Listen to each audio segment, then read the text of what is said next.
question we have is, how can I be a better friend to someone who's struggling with depression and who's just withdrawn from Yes, me? that is such a great question, because you know, as I said earlier, as we want to help our loved ones, we want to help our friends, but in that desire to do good things for them, we can end up doing the wrong things without knowing it. Not because we are bad people, you know. Inherently, all of us, we're good people. We love to help, but it's been shown that there's some wrong things we can do. So let me just address those very quickly. Some of the wrong things we can do with someone who's got depression or even anxiety is to say, "Oh, come on," as you said, pull your socks up, cheer up. You Not know, that bad. yeah, you know, there's thousands of millions of children dying out there with starvation. At least you haven't got that. At least you're better than that. That is of no help. It's not going to help people with that condition. Here's what we know has helped people, both by testimony of what people have said have helped them, but also scientifically proven. Number one, top of everything, is that that person going through depression or anxiety needs compassion. They need to feel that you understand what they're going through. And even if you don't understand straight away, compassion looks like this: "Hey, please tell me what you're going through. I just want to hear you now." Okay, so that compassion brings, number two, connection, human connection. Yeah, no human was ever created to live life in isolation, to live life alone. We were created to be in a community, in a family. Now, if our families are toxic, if our families are the problem, the source of our problem, that's when we look outside. So friends at school, or friends at church, or friends in another community, maybe even in your apartment block, there is somebody who you feel is a kind soul who will hear you.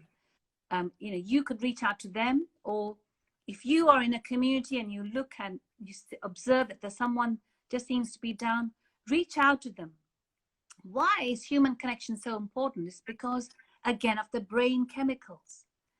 Yeah, when I feel like someone is interested in me, someone is showing me love and consideration, it'll release in me oxytocin, serotonin, endorphins, and enkephalins, and I will start to feel better. I'll start to have some hope rising up. Okay? And so compassion, human connection.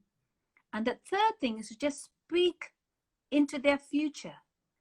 Because remember, people with depression especially are losing hope. So if I can speak to them, say, "You know what?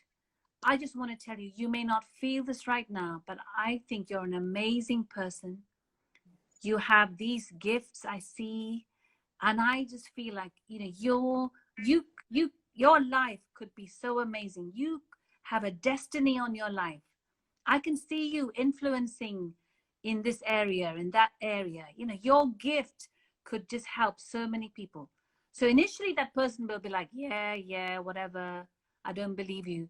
But just keep speaking it anyway, not in like a bombarding way, but just at the right moment. Just say, "You know, I just feel you are a wonderful person. You're unique. You're special." And just keep connecting with them. Keep reaching out, saying, "How are you doing today? Can I just be I can just listen. I'm just a good listener." And so that's very important. We listen, and we don't try to fix them straight away. We don't try to contradict what they're saying. We don't even, yeah, so that's very important. So they might say, "Oh, my life is rubbish. You know, I hate myself." So a wrong response would be, "Of course your life's not rubbish. What do you mean? Look at what you've got. You know, you're a successful businesswoman, or you're a clever student, or, you know, you've got so much, you've got a car, you've got so much money in the bank. arguing with them won't help them.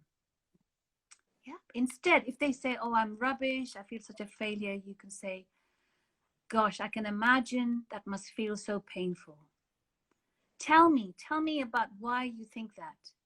Just allow them to express their innermost feelings. Just give them that ability to share what's really going on in them. And then somewhere along the line, you can say, but I know I hear you, but I just want to say that I think you're amazing. Yes. Yeah, I just think you're an amazing person.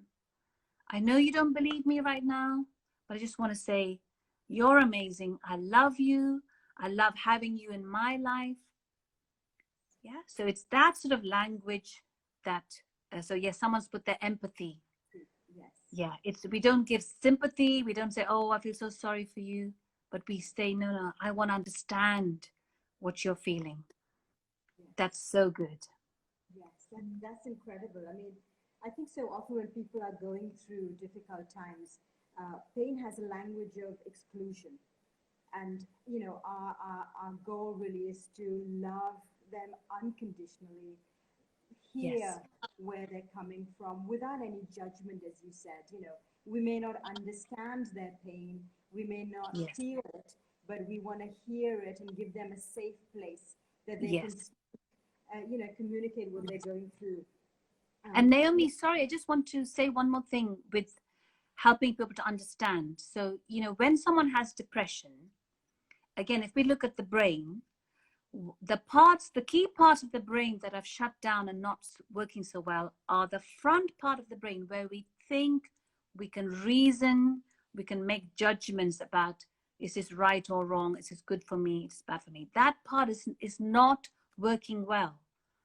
But what is fully on is actually their amygdala. Yeah, okay. it's their fight and flight, where they're Yeah, sensing that everything around them is dangerous. That's the part that's working well. yes, But that part also makes the thinking part of the brain think only in black and white. yes, It's a very kind of negative mindset. So if that, it helps to know that, because that's why we don't talk people out of it, because we have to understand that actually they can't help thinking and talking as they do. They can't actually help it because of what's going on in the brain. yes. But what Understand. we do is we help them feel better by speaking words of life and hope. And we speak words of connection and love, which causes the good chemicals to be released, even in the part of the brain that is working well. Still, it can release all the good neurotransmitters. And in that feeling good, it helps them to just reach out for more help. It helps them to reach out to you again, tomorrow, the next day, until they get to a place where you say, hey, listen, I think you should see a doctor. I'll come with you. Yes, Yeah, I yes, think you need to phone, a crisis line, but I can be with you. I think you yes, need to see a therapist, but I can go with you to that appointment. So it's like knowing that they've got somebody who's got their back, who's going to yes, journey with them. That yes. is the most important thing. That's so powerful. I mean, compassion and with empathy, connection, and speaking life into people is so key. And for anyone that's struggling today, we have a list of places that you can get help, and we put it up on Desi Sisterhood. We also have therapists, Christian and others as well that you can reach out to, and be a good friend to someone in need, and also self-care. Look after yourself, help yourself and help others, so that you can live your best life and you can be better than what, if you are struggling with depression, you can have a better life when you go through and you have all the tools that you use. You can have a better future. It's so encouraging to talk to you, Lavanya. I know you have given us so much of your time, and time has just flown by. And so I'm so thankful to you.